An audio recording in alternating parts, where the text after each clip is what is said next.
El día de hoy vamos a estar hablando de primeros auxilios psicológicos o atención en crisis.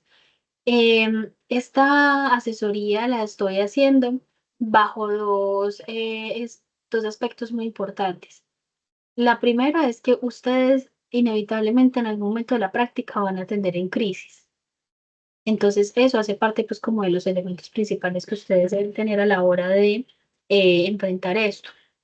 Y lo otro es que ustedes también en ese momento de atención en crisis, inevitablemente la primera vez van a entrar en crisis. Entonces vamos a hacer todo lo posible para que estemos preparadas y preparados para quienes vean la grabación y así pues puedan hacer el mejor trabajo posible y evitar la acción con daño. Entonces, eh, qué pesar que los demás compañeros no se nos han conectado porque sé que es un tema que pues a todos les va a interesar, pero entiendo que hay otras responsabilidades que se deben atender. Bien, para comenzar, entonces entender qué es una crisis. Lo primero que hay que saber de las crisis es que son temporales. Es un estado temporal de alteración en donde algo sucede, hay un suceso precipitante y ante ese suceso precipitante yo no tengo la capacidad para resolver el problema. Una crisis puede suceder ante cualquier dificultad. Así a unos les parezca que es una dificultad muy chiquitica y a otros les parezca que es una dificultad muy grande. Por eso es que nosotros somos tan heterogéneos, por eso es que nosotros reaccionamos tan distinto a todo lo que nos sucede alrededor. Entonces, entender que la crisis es un momento, primero, temporal, no dura para siempre, que implica que nosotros nos sintamos desorganizados, que no sepamos qué hacer, que no sabemos por dónde agarrar, qué decir, cómo hacer, no tenemos ni idea. Hay un desequilibrio entonces de esa em, estabilidad emocional o de ese sentido del sí mismo. Yo no sé bien cómo reaccionar, no sé cómo estoy diciendo las cosas, no me doy cuenta ni siquiera de lo que digo. Y además, la reacción es desproporcionada, o sea, es una reacción muy grande para el hecho, pues, que me invitó a esa crisis. Em, Básicamente, pues, como las crisis más comunes se dan en la tema familiar, laboral y social. Una crisis no siempre termina siendo como ese momento en el que todos esperamos que haya pues como esa reacción brusca. Pues si uno tiene un duelo, obviamente se espera que exista una reacción pues que dé cuenta de ese dolor, pero también puede existir una crisis porque yo no quiero exponer en público y entonces pues para alguna persona puede ser muy normal exponer en público, pero para otra persona puede implicar la gestión de una crisis. Una crisis se puede dar ante cualquier dificultad que, pues, para esa persona en particular implique una desorganización o un colapso en su forma de resolver problemas. Entonces, ay, perdón. Entonces, pues, como para entenderlo un poco mejor o para, pues, orientarnos referente a cómo vamos a entender esa crisis, hay que entender que nosotros, ante una crisis, podemos estar ante un peligro o una oportunidad. Ninguna persona es la misma persona cuando pasa una crisis. Es decir, cuando yo enfrento un problema que yo no sé manejar y entro en crisis, lo hago porque no tengo las herramientas para enfrentar esa problemática que me está sucediendo en ese momento. Pero cuando yo ya salí de esa crisis y ya aprendí a cómo enfrentar esa problemática, yo inevitablemente pasé por un proceso de aprendizaje. Inevitablemente identifiqué que tengo unas fortalezas. Inevitablemente ya me di cuenta cuáles pueden ser mis formas de reacción ante esa situación que de momento no sabía cómo controlar y que ya luego pues sé manejar mejor. También entender que cuando salimos de esas crisis, como ya sí tenemos la capacidad de raciocinio que no tenemos en el momento de la crisis, porque en la crisis nosotros no pensamos con total objetividad, ahí nosotros podemos empezar a decir, le hubiera respondido tal cosa o, ay, hubiese reaccionado de esta manera, porque ya tenemos la capacidad de dar respuesta ante la crisis, pero en el momento en el que estamos en la crisis, no tenemos esa capacidad. Entonces, desde ya, piénsense lo irreal que es decirle a una persona en crisis, venga, cálmese, o tranquilo que se va a resolver. pues sí, probablemente se va a resolver, pero en el momento de la crisis la persona no está pensando en eso. En ese momento la persona está priorizando esas reacciones emocionales que pues lo impulsaron a hacer las cosas como las estaba haciendo en ese momento. Uno actúa prácticamente bajo elementos del cerebro primario, esta parte, se me olvida siempre el nombre de esa parte del cerebro reptiliano. ¿Es reptiliano? Sí es, no me acuerdo. Es el que, en el que habitan las emociones. Yo reacciono a través de la forma adaptativa en la que puedo dar respuesta inmediata. Ya luego es que pienso. Entonces, todos estos espacios van a ser unos puntos de cambio, ya sea para sanar o enfermar. Yo la crisis, como sea, la voy a resolver de alguna manera. Así la resolución no sea la que para ese momento me conviene. Ay, que es que yo estoy en una crisis laboral y la manera en la que encontré para resolverla es renunciar. Puede ser que esa solución a mí no me esté implicando un bienestar, porque la crisis laboral sea por cualquier otro factor que no necesariamente implicaba que fuese mi trabajo. Pero yo ya tomo una decisión para solventar la crisis. Eso me da un punto de cambio. Puede sanar porque ese trabajo me enfermaba, porque ese trabajo era muy estresante para mí, o me puede enfermar porque ese trabajo era lo que me mantenía con cierto equilibrio, ese trabajo era el que me obligaba a estar cuerdo, y ya que no tengo trabajo, tengo una desestabilidad total, entonces ahí va a depender mucho de la persona, pero siempre va a existir o una orientación a ese sanar o aprender, pues digamos, de una manera positiva sobre esa crisis, o a enfermar. Y es, pasé una crisis, la resolví de manera displacentera, la resolví de una forma en la que me hice daño a mí mismo, pero pues finalmente la resolví. Nosotros como seres humanos vamos a buscar la manera de siempre resolver. Entonces, ¿cómo reaccionan las personas ante ello? Hay una sintomatología que pues ya el cuerpo humano casi que de inmediato desarrolla, y hay unos síntomas que nos aplicarán y hay otros síntomas que no. Para este espacio en particular, les traje unas obras que pues dan como esa parte visual, que nos ayudan a entender de forma visual cómo se visibiliza la crisis. Entonces, dentro de la sintomatología física, pues están los escalofríos, sudor, malestar estomacal, dolores de cabeza, ritmo cardíaco acelerado, todo lo que ustedes ven aquí, vómitos, mareos, cansancio, todo ese tipo de somatización física, que me duele el pecho, que no soy capaz de respirar, que estoy con las manos así, que me tiembla la voz, que me empezó a doler la espalda, la mano, incluso hay personas que en la crisis sienten parálisis. Todas esas reacciones físicas van dando cuenta de que ese cuerpo se descompensó, que ese cuerpo necesita priorizar esa receptividad que tiene ante el entorno hacia esa crisis. Entonces, como yo tengo una situación que me está abrumando, que me está diciendo tenés que resolverme ya, mi cerebro deja de priorizar ciertas funciones físicas mías y se va hacia el resolver la situación que me tiene así. Y por eso, entonces, como yo ya estoy dejando de lado, mi cerebro está dejando de lado mi sistema digestivo, pues puede que me dé un vómito. Si me está dejando de lado y está priorizando, pues como esa toma de decisiones, me puede dar un frío o me puede dar mucho calor, porque hay una descompensación general en la manera en la que nosotros desde el cuerpo nos estructuramos. La imagen que yo les puse en esta diapositiva es la tumba de José María Amador. Es una de las imágenes más representativas del Museo Cementerio San Pedro, no por el personaje que fue José María, porque pues José María de hecho murió bastante joven, sino por la mujer que está allí llorando la pérdida. Voy a hacerle zoom para que ustedes la puedan ver mejor. Esa escultura está hecha en mármol. ¿Ustedes ya la conocían? No, yo no la conocía. No, Bueno, yo no pues la conozco. ya saben que pueden ir al Museo Cementerio San Pedro y pues conocer entre esos muchos otros mausoleos. Esta tumba es de un joven que murió recién casado.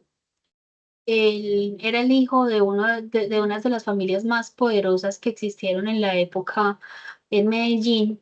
De hecho, la casa de él quedaba en toda la avenida oriental con la playa, y le llamaban la Mansión Amador.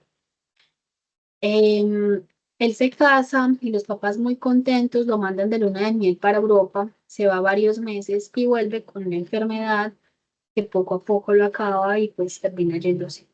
Entonces, para la familia fue un golpe muy duro porque pues para la época era muy importante tener un hijo varón y él era el único hijo varón de toda la familia. Entonces, ahí pues digamos que el apellido y el linaje de ellos se empezaba a distorsionar porque su hijo varón se fue y se fue muy joven. La mujer que se ve allí, que pareciera estar desconsolada, que no se le ve la cara, pero pues está en una posición clara de total tristeza y desesperanza, es su mamá. Fue una obra que fue inspirada pues como en ese dolor de la madre y la traigo a esta diapositiva porque nosotros cuando estamos en crisis, inevitablemente desde lo físico lo reflejamos. Esto fue una forma desde el arte para reflejar ese dolor y esa crisis que sufrió esa madre por la pérdida de un hijo. Nosotros inevitablemente vamos a tener un cuerpo que habla ante una mente que sufre. Y esa es nuestra sintomatología física. ¿Vamos bien hasta aquí? Sí, Sí, sí, sí, señora. profe. Pero aparte de las sintomatologías físicas, también tenemos sintomatologías o reacciones de pensamiento. Entonces, cuando yo estoy en crisis, me siento confundido, yo no sé qué hacer, yo no me concentro, no logro como focalizar mi atención en una sola cosa. Incluso en los momentos de crisis, aquí yo pongo problemas de memoria, porque se habla que a veces, pues no se habla, no, varias teorías psicológicas sostienen que ante la crisis nosotros reprimimos esos eventos que nos dolieron tanto. Entonces, es una forma como de mecanismo de defensa psíquico para que podamos solventar ese dolor tan fuerte que sentimos. Entonces, se habla de problemas de memoria. Por eso, personas que han sido víctimas de abuso, víctimas de violencia, que han tenido impactos muy fuertes, dicen que no recuerdan bien esos eventos o que tienen algunos vacíos, porque pues la memoria también se ve afectada desde allí. Hay reacciones exacerbadas, es decir, muy exageradas, como que cualquier cosa los hace sentir como que todavía en ese estado de alerta. Algunas personas podrán llegar a sentir culpa, desorientación, no sé dónde estoy ubicado, qué día es. La toma de decisiones en las crisis se anula totalmente, o bueno, totalmente no, pero sí es muy complicado para una persona en crisis tomar decisiones, peor aún números, cuentas, lo que sea. Las pesadillas o terrores nocturnos pues son muy comunes, recuerdos fugaces, sentimiento de inadecuación, yo no soy de aquí, yo no sé qué estoy haciendo aquí, por qué vine, qué pereza, esta gente para qué me quiere acá, bueno, cualquier dificultad entonces para pensar o pues para procesar como regularmente lo hace. Esta obra de arte que les traje para esta diapositiva es El grito de Munch, ¿ya lo conocían? Sí, yo lo Sí, había ese visto en sí. algunas imágenes. ¿Saben por qué se da esa obra o desde dónde se origina? Yo la verdad no sé. Bueno, resulta que Munch es un artista y ese artista un día salió a pasear con sus amigos por las calles pues en las que vivía. Como la gran mayoría de los artistas, pues ellos son muy sensibles, la gran mayoría. Y en un momento, en ese caminar que tenía con sus amigos, Munch identificó que el sol se estaba poniendo y pues que empezó a ver un atardecer con colores anaranjados y rojos. Y a él eso le empezó a generar una desesperación tremenda. Él empezó a sentir como que el mundo se estaba acabando, como que en ese momento tuvo un pequeño delirio en donde asumió que ese atardecer, perdón, entre anaranjado, amarillo y rojo, era un atardecer apocalíptico. Entonces, él siente una angustia muy fuerte y pues la posiciona en este cuadro, que es el grito, en donde se ve el atardecer y él pues perspectiva de mucho terror. Pero no fue porque fuese ese el fin del mundo, claramente, porque aquí estamos y ese cuadro es de 1983, sino porque pues fue la sensación o la reacción de pensamiento que tuvo al ver esa imagen tan apocalíptica. Se sintió confundido, se sintió inadecuado, sintió que todo se le estaba acabando, o sea, ya hubo un desorden de pensamiento a través de un simple atardecer. Entonces, vean cómo, por ejemplo, en este caso, eh, el, el generador de esa crisis o de esa angustia que sintió el autor de este cuadro fue un atardecer. Un atardecer que pues tal vez para uno sea mucho más agradable o diga, ay, qué bonito, y hasta le tomamos fotos y demás. Para él fue razón de crisis. ¿Estoy clara con eso? Sí, profe, muchas gracias. Sí, muy claro. Bien. Otra sintomatología que va más allá de del pensar está en el sentir. Claro, las reacciones emocionales son todas esas formas automáticas y directas de enfrentar la crisis a través de nuestra capacidad adaptativa. Ahí póngale todas las emociones que quieran, temor, ira, pánico, aquí puse un montón. También en esa reacción emocional entran los lapsos de llanto, que son formas adaptativas nuevamente de reaccionar buscando un apoyo o una ayuda de un par.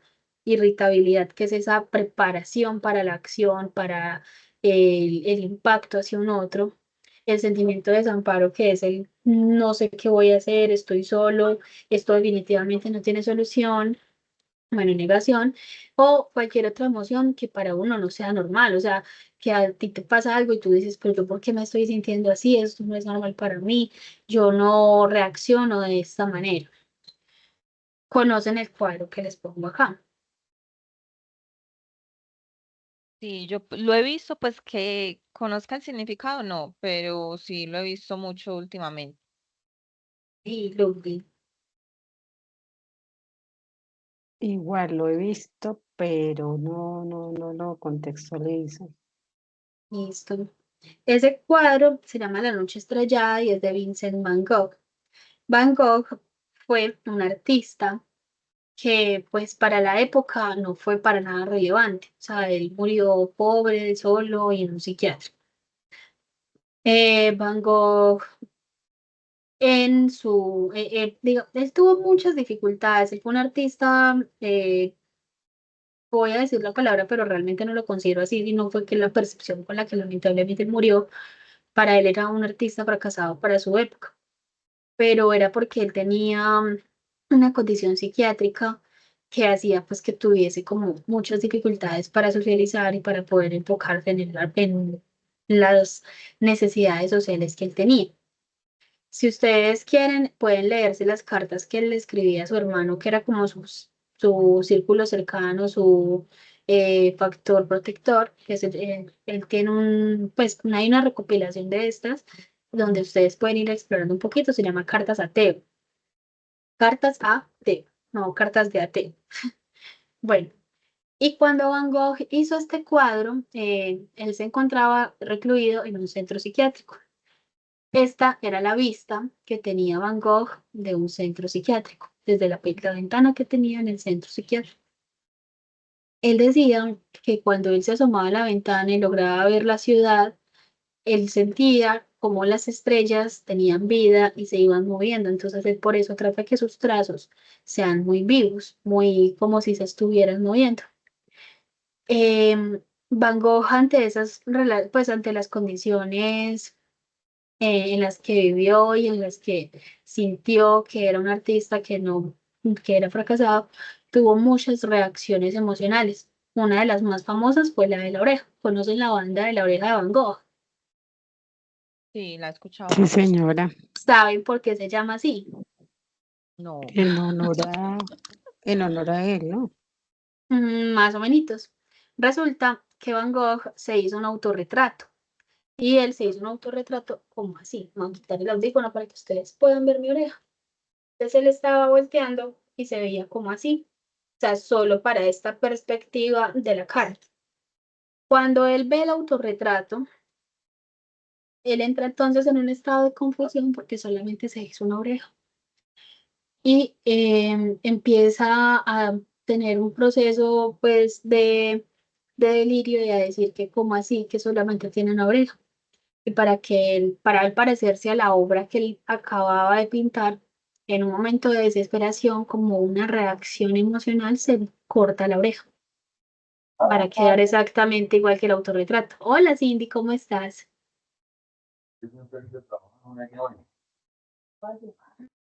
Bien, profe, qué pena que la interrumpí. Tranquila. Bueno, entonces Van Gogh, como reacción emocional, se corta la oreja y queda pues amputado de esa parte de su cuerpo. Entonces la banda de la oreja de Van Gogh se llama así en honor como a esa reacción que tuvo ese artista y pues ellos tratan como de ser esa parte que Van Gogh no pudo escuchar, la oreja de Van Gogh. Entonces vean las reacciones emocionales a lo que nos pueden llevar. Van Gogh muere a los pocos días de haber pintado esta obra. Se encontraba en un estado de desolación muy pesado. Bueno, ¿cómo vamos hasta aquí? Aprendiendo mucho de los dos temas, de primeros auxilios Muchas gracias. psicológicos y de arte. Bueno, ustedes tienen una profe que es una loca de los museos. Bien. Y finalmente está la sintomatología o las reacciones comportamentales. El sentirme retraído o por el contrario no poderme quedar quieto, dormir mucho o no dormir nada, comer mucho o no comer nada, consumo de sustancias, bueno, todo lo que les estoy poniendo acá en la diapositiva. Son reacciones comportamentales que se dan pues debido a las crisis. Son formas en las cuales nosotros a nivel de defensa buscamos como solventar, a veces omitir o a veces aumentar la sensación que tenemos ante esa crisis. Por eso, cuando nosotros terminamos con una pareja sentimental, bueno, nosotros no estoy diciendo ustedes, los seres humanos en general, o por lo menos los de esta cultura occidental, se vuelve muy común que si una persona termina con la pareja sentimental, una respuesta casi que inmediata del plan de amigos es vámonos a emborrachar.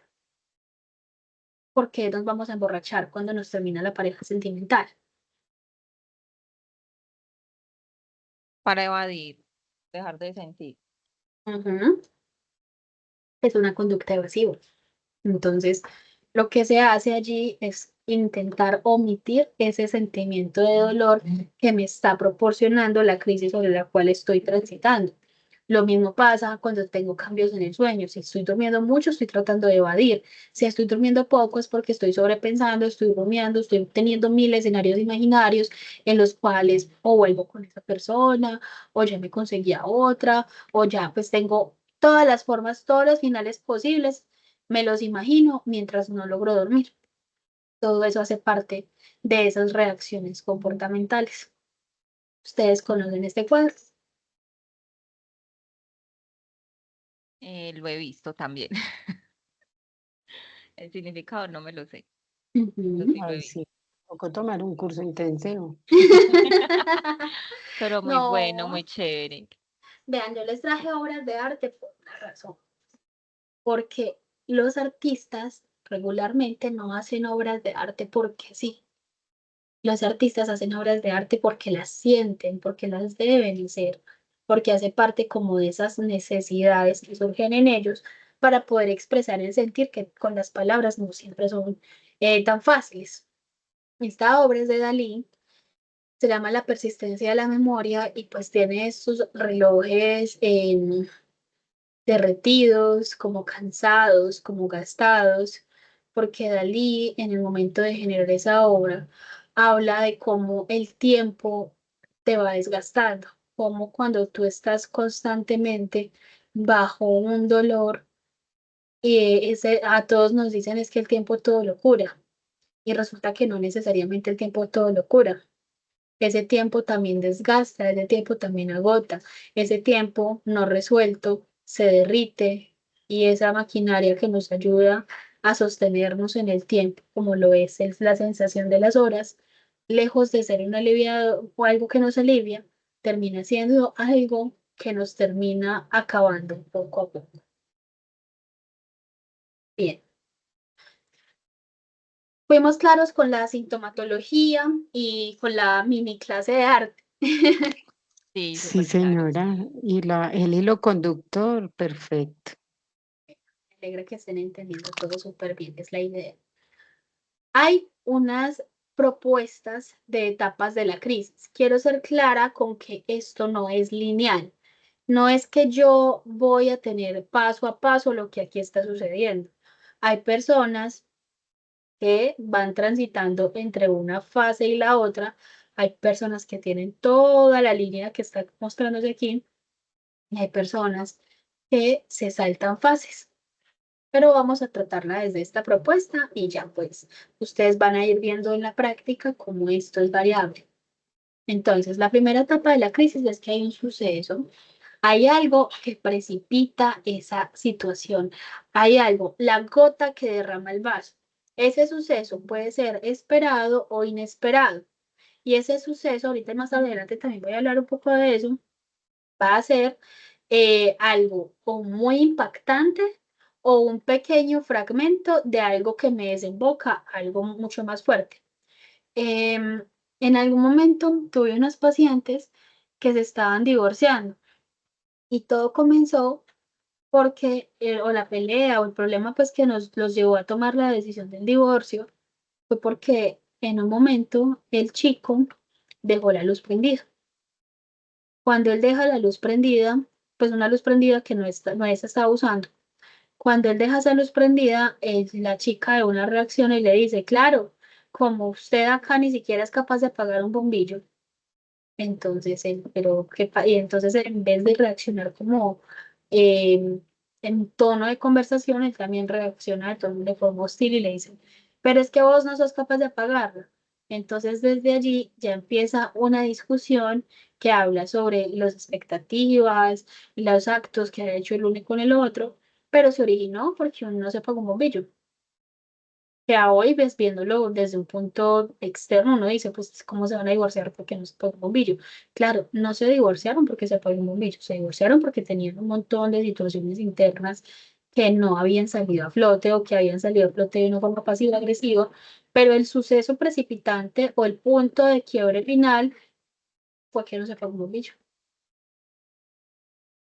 Ahora, ante ese suceso hay una sensación de desorden, hay unas reacciones iniciales que uno ni siquiera entiende, que uno incluso cuando ve después esa crisis que tuvo, uno dice, yo no entiendo yo por qué me comporté así, o yo no sé por qué dije esas palabras que dije, si eso yo ni lo pienso. Entonces, esas reacciones iniciales lo que buscan es elaborar rápidamente una respuesta que te defienda ante eso que te desordenó. Si vos tenés una crisis y la respuesta natural tuya es reaccionar agresivamente, es porque muy probablemente en términos adaptativos, entendiste que el mostrarte fuerte, mostrarte hostil, te hacía una persona mucho más poderosa en una conversación donde hayan diferencias. Entonces, en ese desorden, la persona puede volverse grosera, puede volverse hostil, puede volverse vulgar, puede volverse incluso ofensivo, sin que necesariamente esa sea la intención, pero como ya entendió de forma implícita que sus reacciones agresivas lo ponen en posición de poder, pues termina siendo como esa reacción inicial. Eso es muy variable. Hay personas que reaccionan de manera agresiva, hay personas que reaccionan paralizados, se quedan como quietos, como que no saben qué decir. Eso es una reacción primaria de camuflaje. Hay reacciones que son de llanto o de angustia, que son esas reacciones un poco más sociales, buscando quién cobije o quién defienda ante esa situación. Hay reacciones de evitación, me voy, y es la reacción que tienen de la crisis, se va. Entonces, todas esas reacciones iniciales son totalmente variables y va a dar cuenta de cómo esa persona interpreta de forma automática y rápida el enfrentarse a esa crisis.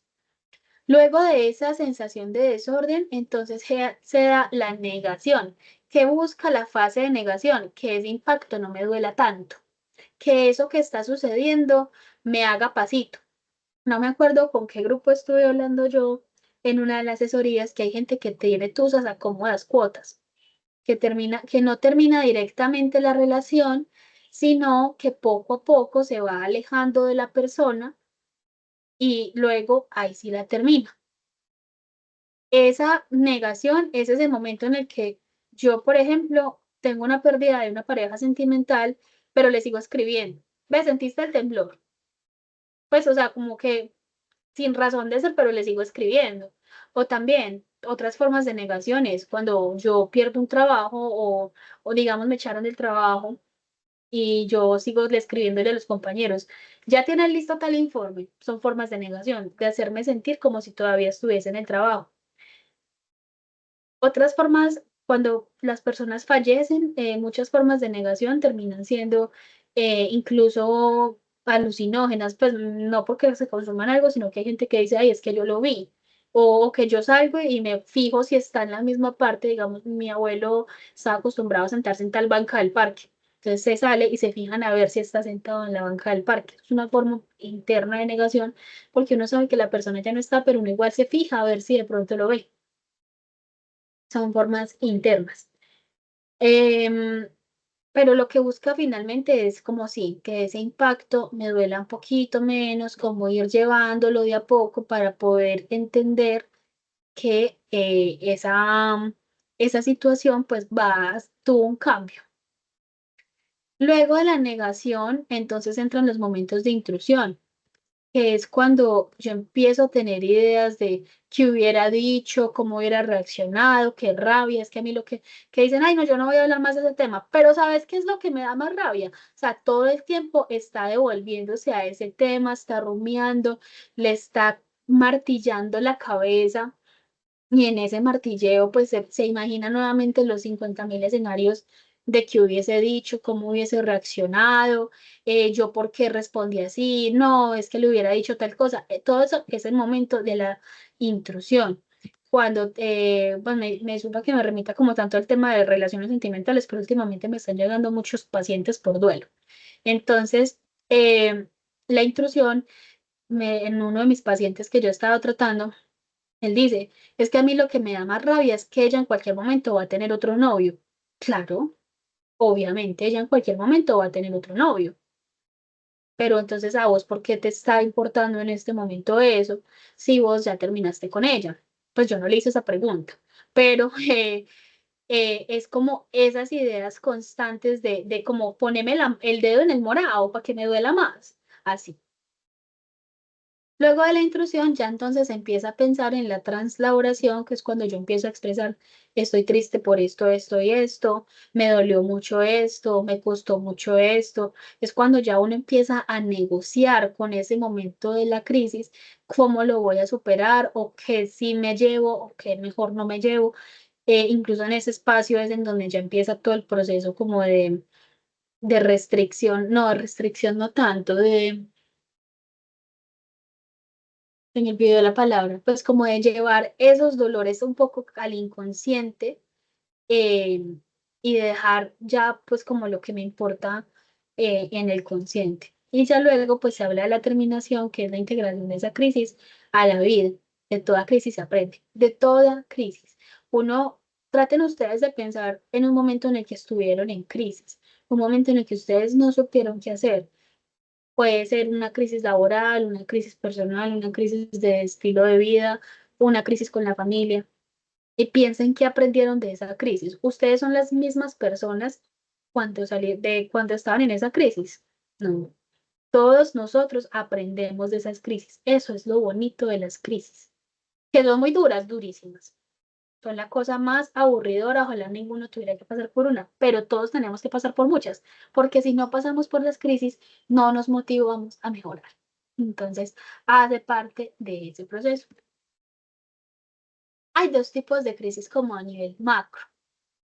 Están las del desarrollo, que son como las esperables. Todos hemos tenido crisis del desarrollo, incluso cuáles son muy normales como en esas crisis del desarrollo.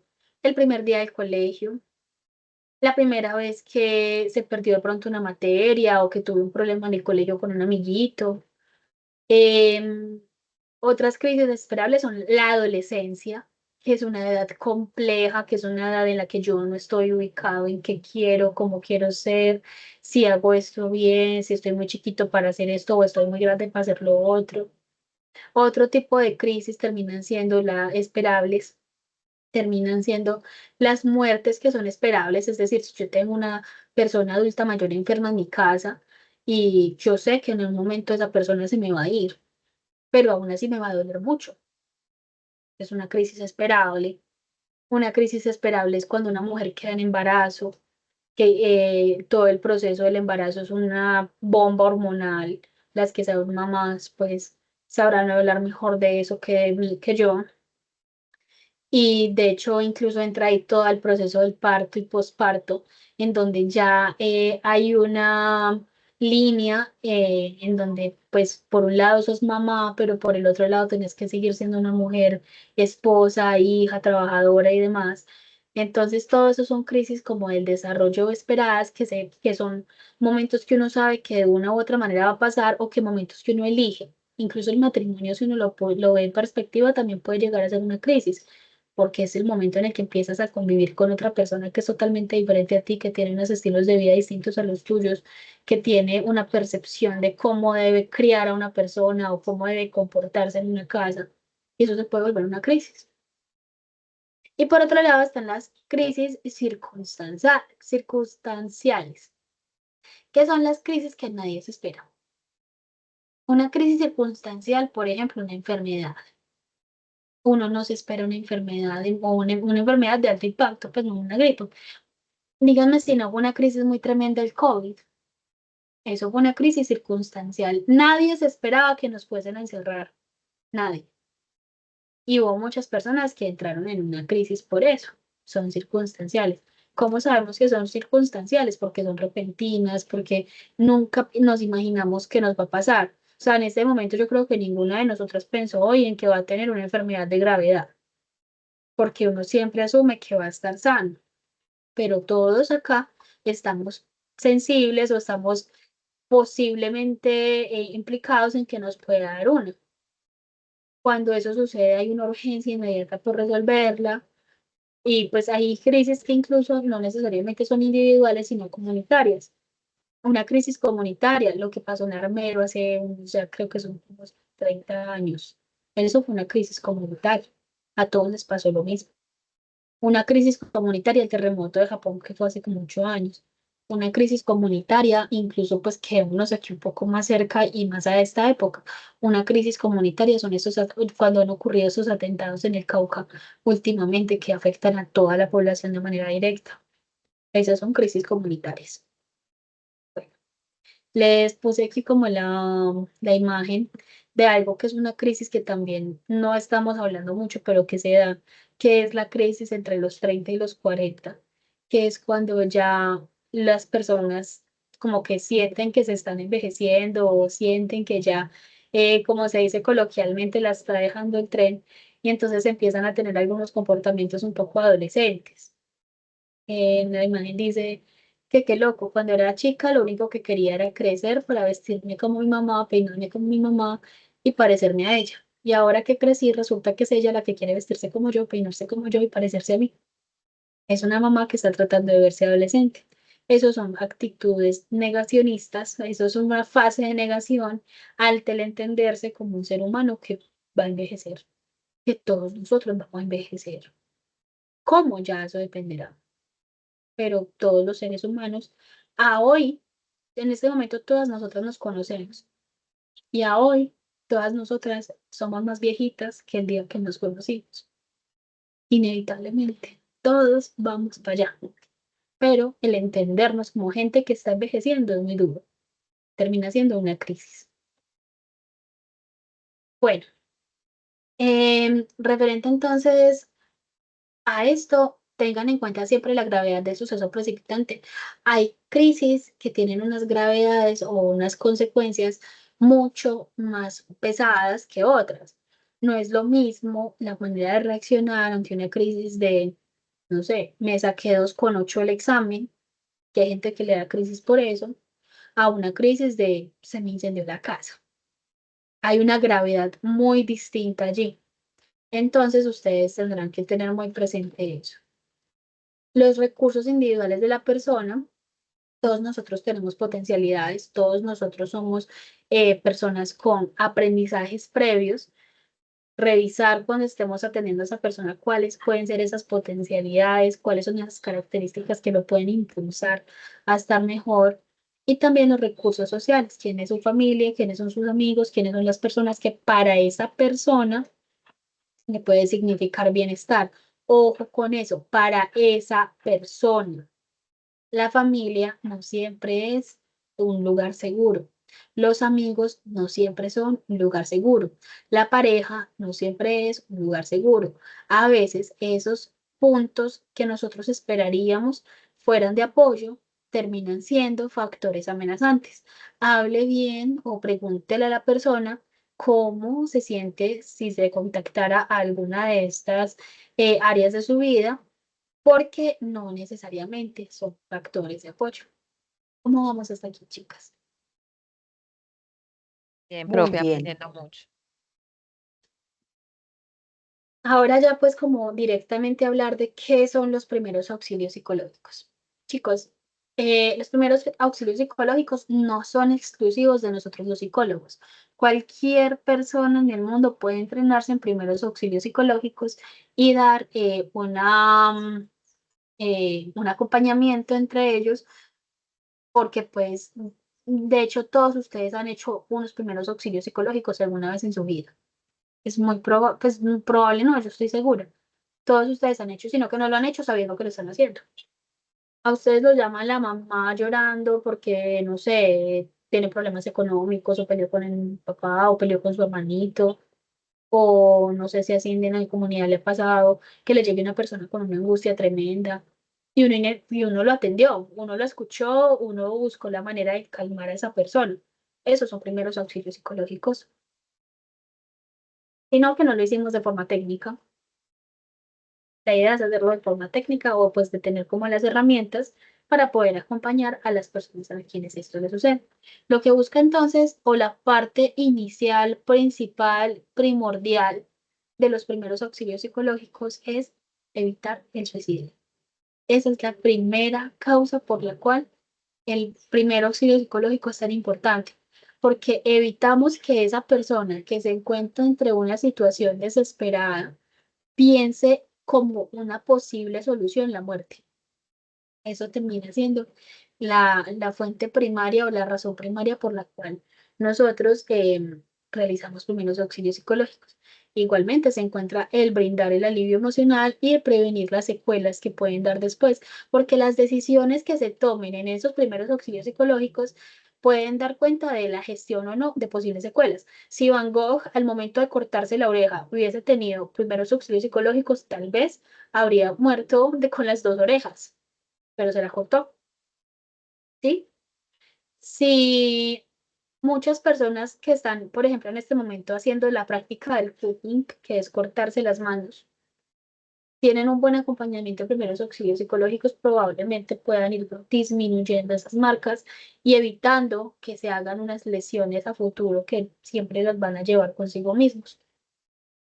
Incluso esos primeros auxilios psicológicos nos funcionan para evitar que esa persona lesione a otra persona, que en esos momentos de rabia, de ira, de intenso dolor, esa persona que se acaba de dar cuenta, no sé, que le fueron infiel, no se vaya directo a buscar venganza o hacerle un daño a otro.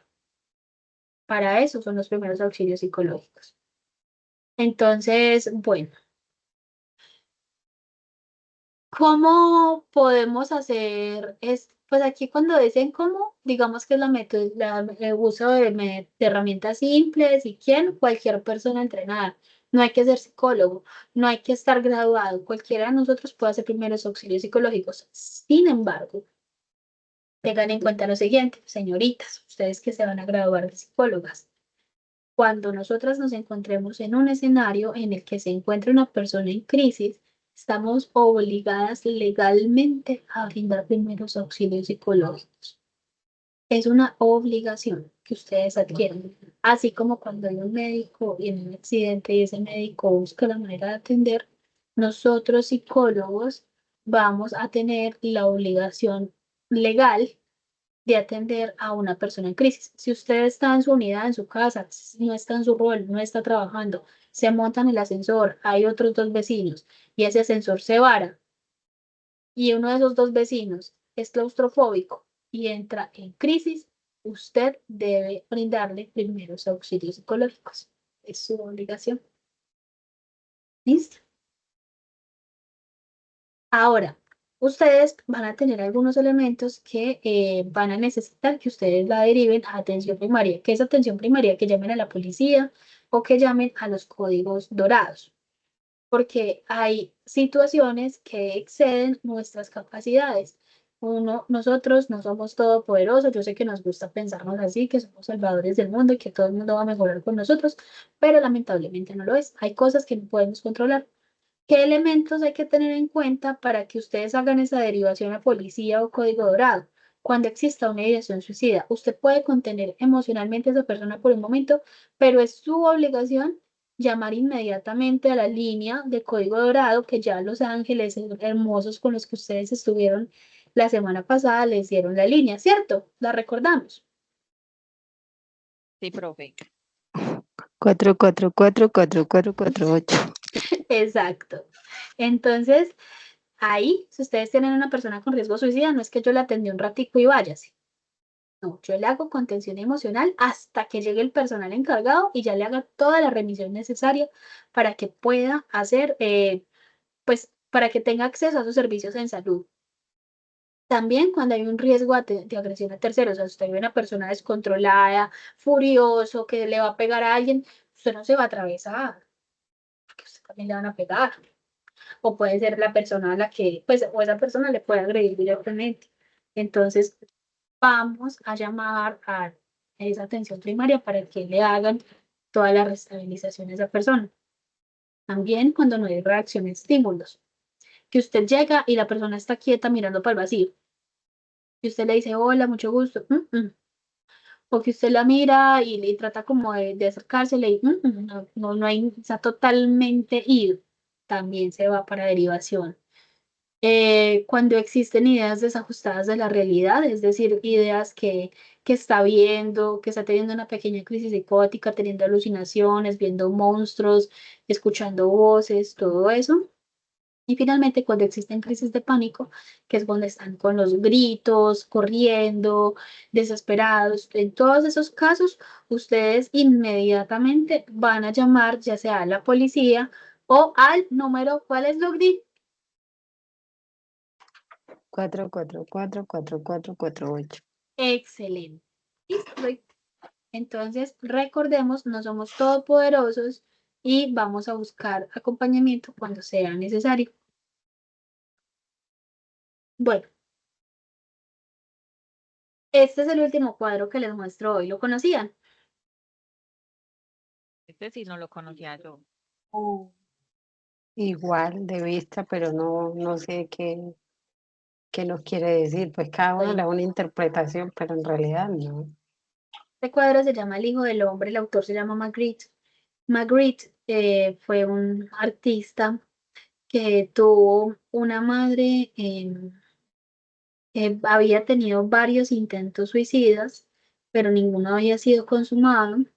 Un día cualquiera, la madre de Magritte desaparece y la encuentran a los 3 días en un río con una sábana en la cabeza. Se lograba ver todo el cuerpo, pero no se lograba ver el rostro. Magritte entonces, a partir de allí, empieza con diferentes obras y todas las obras de este autor tienen el rostro tapado, como una forma de simbolizar esa pérdida de su mamá. Ante una experiencia traumática, todos reaccionamos de una forma distinta, pero digamos que existen unas generalidades. Esta es una forma de reacción de Magritte para hablar de esa experiencia traumática en la cual vio por última vez el cuerpo, más no el rostro de su madre. Se habla entonces de un malestar emocional inmediato. Este malestar, pues digamos que los libros, los textos nos sugieren que de entre 1 y 3 meses baja. Sin embargo, hay crisis que duran más tiempo. O sea, no es como que uno le diga a la persona, bueno, ya pasaron 3 meses, ya no tienes crisis.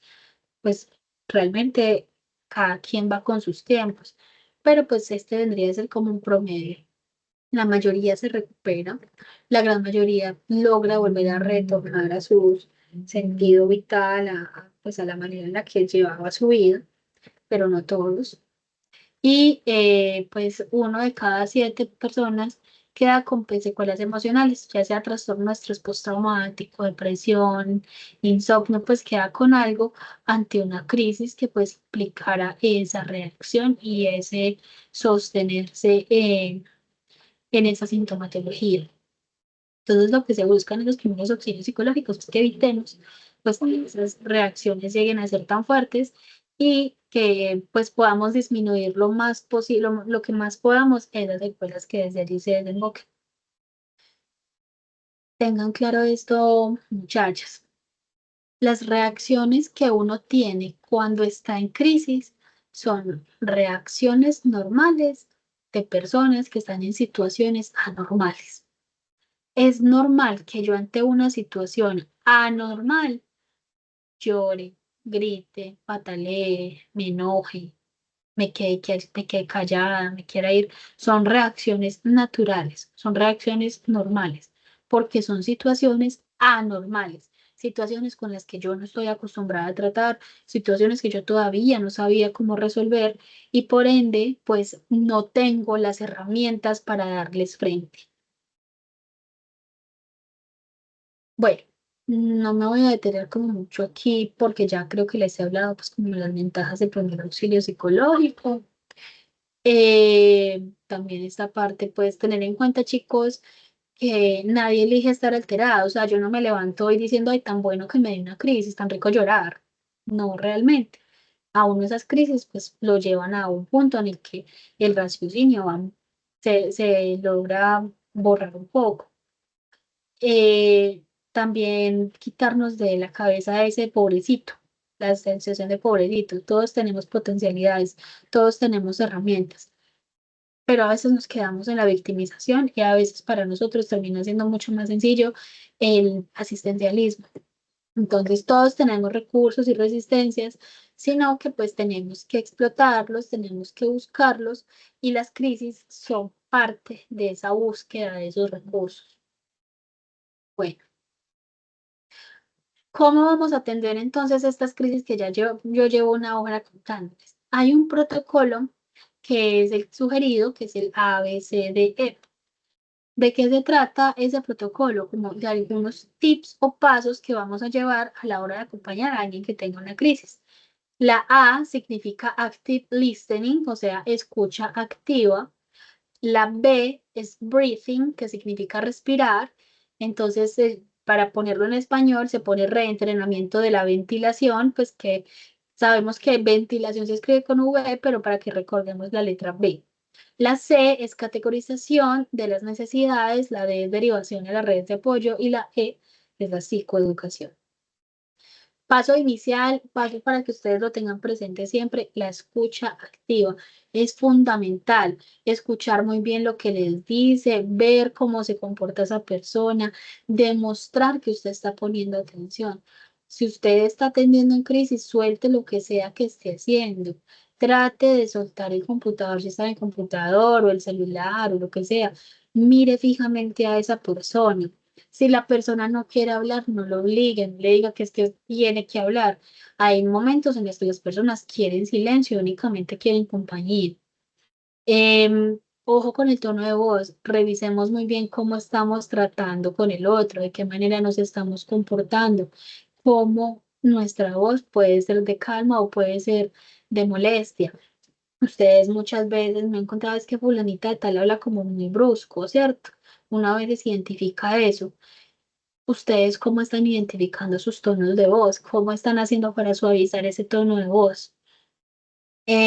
Todo el tiempo hay que hacer la escucha activa entre los primeros auxilios psicológicos y tengan en cuenta, por un lado, ustedes, una vez es por hacer bonito, hace feo. Entonces, en esa intencionalidad de hacer las cosas bien, puede terminar dando expresiones que sean muy dolorosas.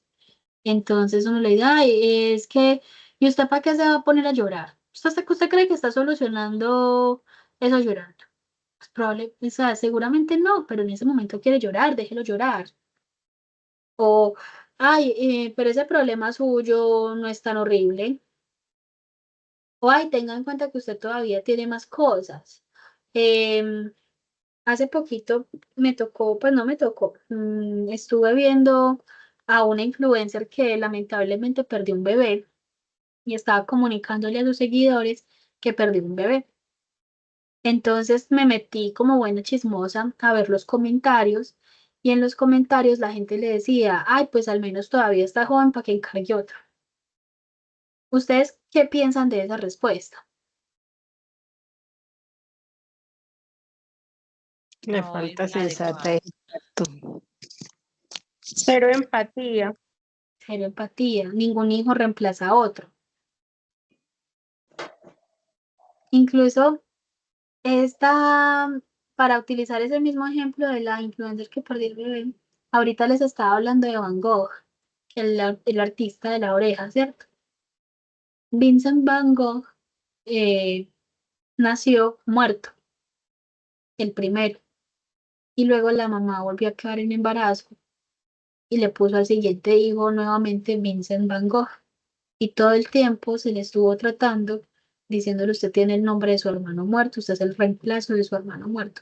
¿Cómo carga eso a una persona durante toda la vida en saber que está como reemplazo de un hermano muerto? Entonces, miren cómo las reacciones ante una crisis terminan afectando al sí mismo y a los demás. Cuando ustedes estén teniendo la atención en crisis con cualquier persona, revisen muy bien sus palabras. Incluso a veces es preferible quedarnos callados y toca. Desde que la persona sienta que se le está escuchando, que está siendo atendida, que está siendo comprendida.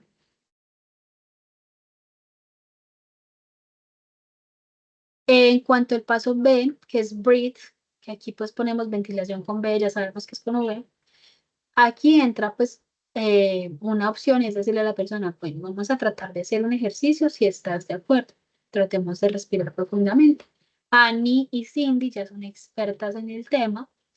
¿Y por qué estamos insistiendo tanto con el asunto de la respiración?